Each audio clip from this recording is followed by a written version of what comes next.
સ્વામી નારાયણ ગાવો રે, સ્વામી નારાયણ ગાવો રે, હે સ્વામી નારાયણ ગાવો રે, સ્વામી નારાયણ ગાવો રે, હે અવસર નહીં મળે આવો રે, અવસર નહીં મળે આવો રે, સ્વામી નારાયણ ગાવો રે, સ્વામી નારાયણ ગાવો રે.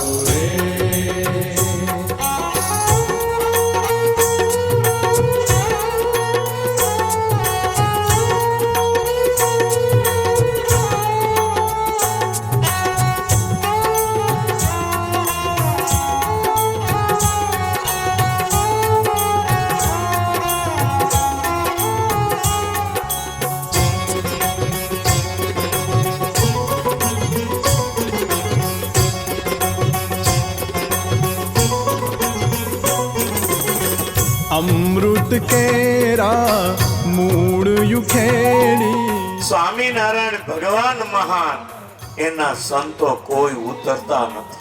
સંતો ભગવાન જેવા છે, પણ ભગવાનમાં અને સંતોમાં એટલો ફરક. ભગવાન જે કરે પોતાની ઈચ્છા પ્રમાણે કરે, અને સંતો જે કરે ની ભગવાનની ઈચ્છા મરજી જાણીને કરે.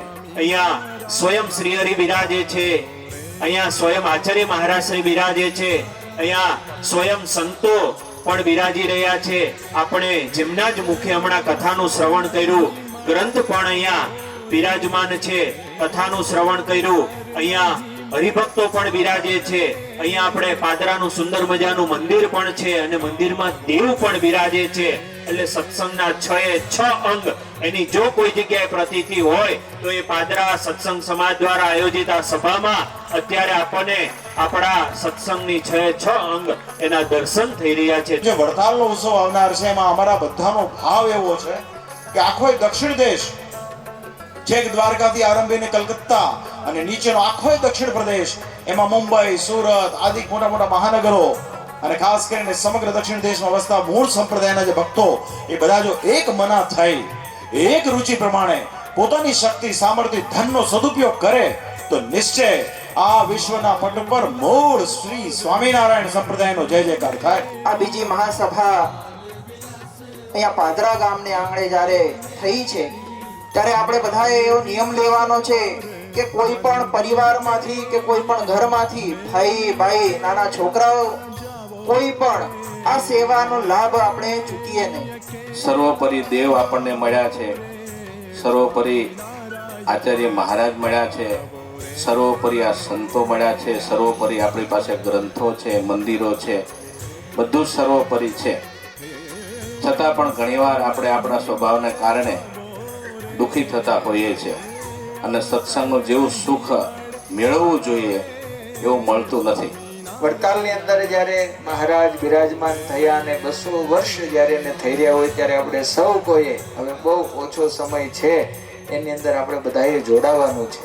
આ સત્સંગ સંમેલનનો જ્યારે આપણને લાભ મળ્યો છે ત્યારે આપણી પણ બધાની ફરજ બને કે નવેમ્બર મહિનાની અંદર જ્યારે દિવ્ય મહોત્સવ આવે ત્યારે આપણે એકોએક ભક્તોએ એ વડતાલમાં સ્વયંસેવક તરીકે ત્યાં સેવા કરવા જવાનો છે.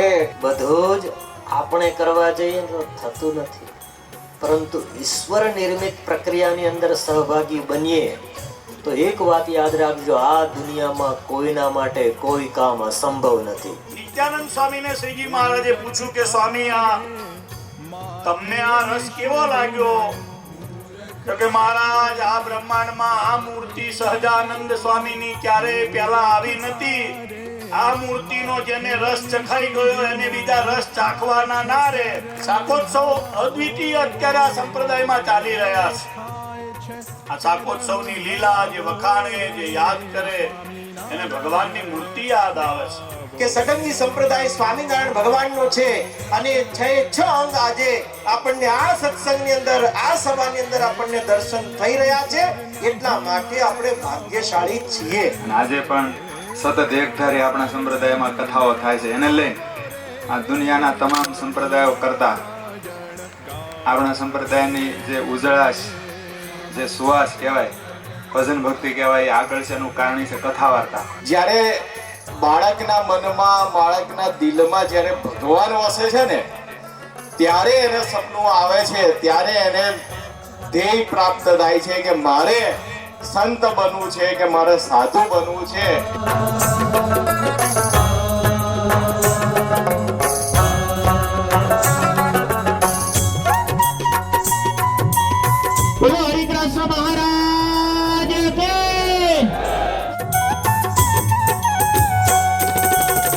બ્રહ્માનંદ કહે હરિને ભજી લે, બ્રહ્માનંદ કહે હરિને ભજી લે, હા બ્રહ્માનંદ કહે